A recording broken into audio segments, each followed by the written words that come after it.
ओम शांति। फरवरी 2025 के लिए मधुबन घर से विशेष अटेंशन आया। एकता और एकाग्रता के साथ ब्रह्म मुक्ता के सर्व आकर्षणों से मुक्त एकांत प्रिय बनो। एकांत प्रिय अर्थात अंतर्मुखी होकर एक के अंत में खो जाना, एक की याद की लगन में मगन हो जाना, एक बाबा से सर्व संबंधों की अनुभूति कर एक बाबा से ही सर्व प्राप्तियों का अनुभव करना, एक बाबा को ही अपना सब कुछ बना लेना, जिसके लिए ही विशेष फरवरी मास का पुरुषार्थ आया। एकांत प्रिय बनो, एकता और एकाग्रता को अपनाओ। अब तक हमने 20 फरवरी तक के बाबा के इशारों का मनन किया।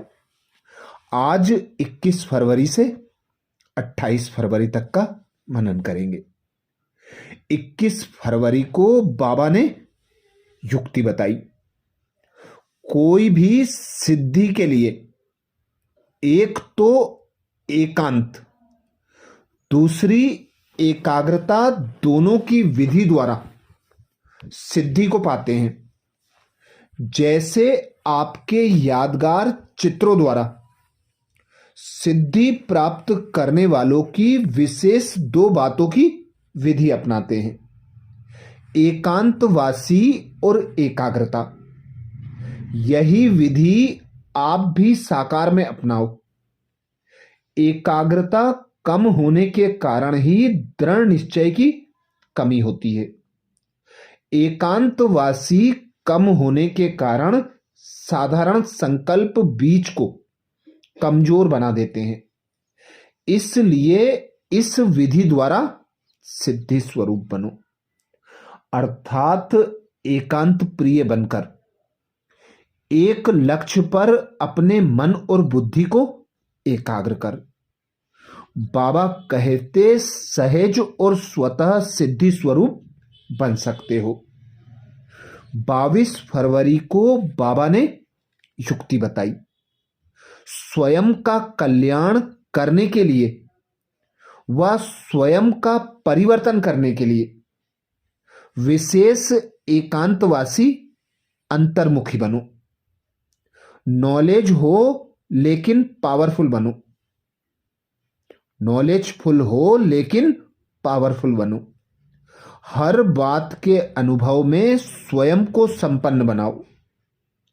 किसका बच्चा हूं, क्या प्राप्ति है, इस पहले पाठ के अनुभवी मूर्त बनो तो सहज ही मायाजीत हो जाएंगे।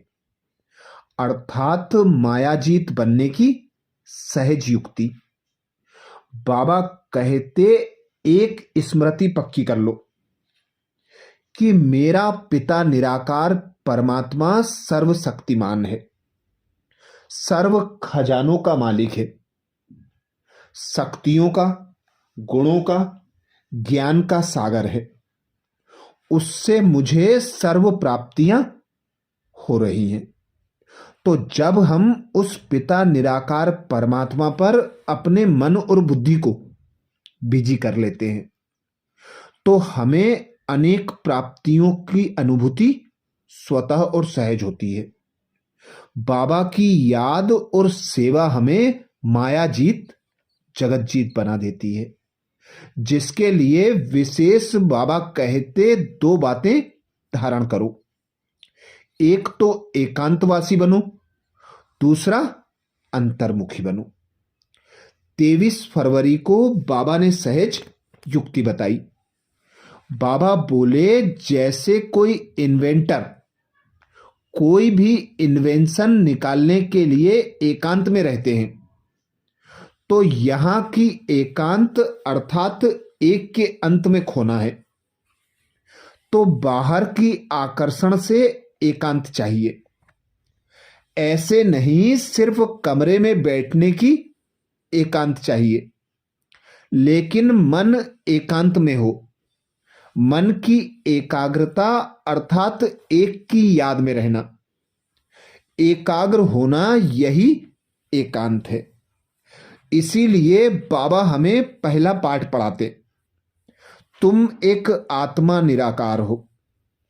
जब हम इस पाठ को पक्का कर लेते हैं तो देह से, देह के संबंधियों से, देह के आकर्षण से, पदार्थों के आकर्षण से, अनेक आकर्षण से, बोझ और बंधनों से स्वयं को न्यारा अनुभव करते हैं। ऐसे ही बाबा कहते, अपने मन में भी जो संकल्प आते हैं वो संकल्प भी एक बाबा के लिए हों, एक बाबा पर ही समर्पित हों। जब हम अपने मन और बुद्धि को, तन मन धन को बाबा पर अर्पण कर देते हैं तो स्वतः और सहज एकांतवासी बनकर सर्व प्राप्तियों के अधिकारी बन जाते हैं। सफलता हमारे गले का हार बन जाती है।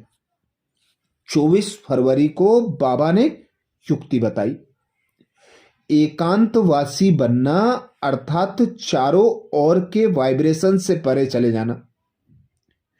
कई ऐसे होते हैं जिन्हें एकांत पसंद नहीं आता। संगठन में रहना, हंसना बोलना ज्यादा पसंद आता है, लेकिन यह हुआ बाहर मुक्ता में आना। अभी अपने को एकांतवासी बनाओ, अर्थात सर्व आकर्षणों के वाइब्रेशन से अंतर्मुख बनो। अब समय ऐसा आ रहा है जो यही अभ्यास काम आएगा। अगर बाहर की आकर्षणों के वशीभूत होने का अभ्यास होगा तो समय पर धोखा दे देगा। इसीलिए कहा जाता है, अंतमति सोगति। जिसके लिए ही बाबा कहते, एक मुझ पिता निराकार परमात्मा पर मन और बुद्धि को एकाग्र करो, निरंतर मेरी याद में रहो।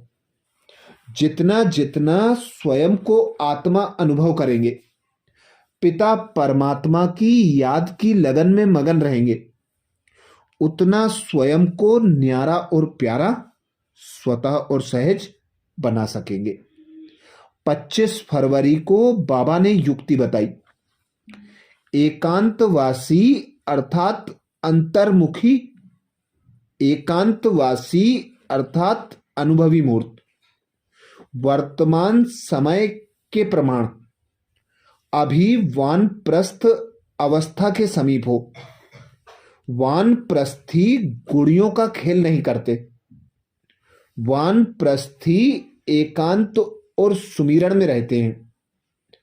तो आप सब बेहद के वानप्रस्थी सदा एक के अंत में अर्थात निरंतर एकांत में सदा स्मृति स्वरूप रखो। स्मृति स्वरूप रहेंगे तो बाबा कहते, यह है बेहद के वानप्रस्थी की स्थिति। जितना स्मृति स्वरूप कि मैं आत्मा निराकार हूं, मेरा पिता निराकार परमात्मा है, मैं परम धाम की वासी हूं, अब मुझे वापस अपने घर परम धाम जाना है। तो बाबा कहते, यही एकांतवासी अवस्था है, वानप्रस्थी स्थिति है। 26 फरवरी को बाबा ने इशारा किया, जितना सेवा की हलचल में आते हो उतना बिल्कुल अंडरग्राउंड चले जाते हो। कोई भी नई इन्वेंशन और शक्तिशाली इन्वेंशन अंडरग्राउंड ही करते हैं। तो एकांतवासी बनना ही अंडरग्राउंड है। जो भी समय मिले, इकट्ठा 1 घंटा व आधा घंटा समय नहीं मिलेगा, लेकिन बीच बीच में 5 मिनट भी मिले तो सागर के तले में चले जाओ। इससे संकल्पों पर ब्रेक लग सकेगी। फिर वाणी में आना चाहेंगे तो भी नहीं आ सकेंगे। इसीलिए विशेष ट्रैफिक कंट्रोल द्वारा अपने संकल्पों को विराम लगाने का अभ्यास कराया जाता है। तो बाबा कहते 1 घंटा आधा घंटा समय ना भी मिले, बीच बीच में 5 मिनट का अभ्यास भी संकल्पों पर ब्रेक लगाने में सहायक होगा। 27 फरवरी को बाबा ने इशारा किया, एकांतवासी अर्थात सदा स्थूल एकांत के साथ साथ एक के अंत में रहना।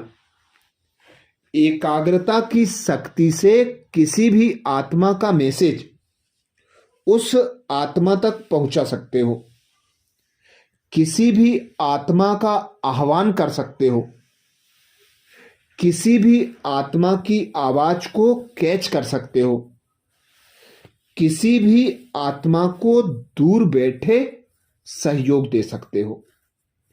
अर्थात अंतिम सकाश की जो सेवा है, उस सेवा के लिए विशेष बाबा इशारा करते। एकांतवासी के साथ साथ अपने मन को भी एकांत बनाना, संकल्पों पर विराम लगाना। जब हम स्वयं को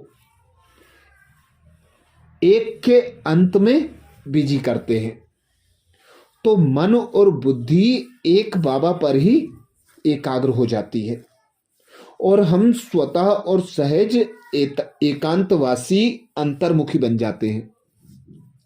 यह अवस्था बाबा कहते कहीं भी रहते किसी को भी आप संदेश दे सकते हो, किसी भी आत्मा के संकल्पों को कैच कर सकते हो, बाबा की टचिंग कैच कर सकते हो।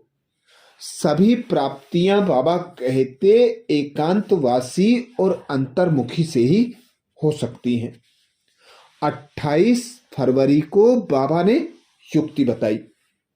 एकांतवासी का डबल अर्थ है, सिर्फ बाहर की एकांत नहीं, लेकिन एक के अंत में खो जाना एकांत नहीं। तो सिर्फ बाहर की एकांत होगी तो बोर हो जाएंगे, कहेंगे पता नहीं दिन कैसे बीतेगा। लेकिन एक बाप के अंत में खो जाओ, जैसे सागर के तले में चले जाते हैं तो कितना खजाना मिलता है, ऐसे एक के अंत में चले जाओ। अर्थात बाप से जो प्राप्तियां हुई हैं उनमें खो जाओ। बार बार अपने मन और बुद्धि को बाबा पर एकाग्र कर। बाबा से जो प्राप्तियां हुई हैं उन प्राप्तियों को स्मृति में लाओ, उनका मनन चिंतन करो तो स्वतः और सहज अनुभवी मूर्त भी बन जाएंगे और सर्व खजानों से भरपूर भी हो जाएंगे। अच्छा, ये विशेष पुरुषार्थ फरवरी मास के लिए मधुबन घर से आया। अब मार्च का पुरुषार्थ 1 मार्च को पुनः दूसरे वीडियो में करेंगे। अच्छा, ओम शांति।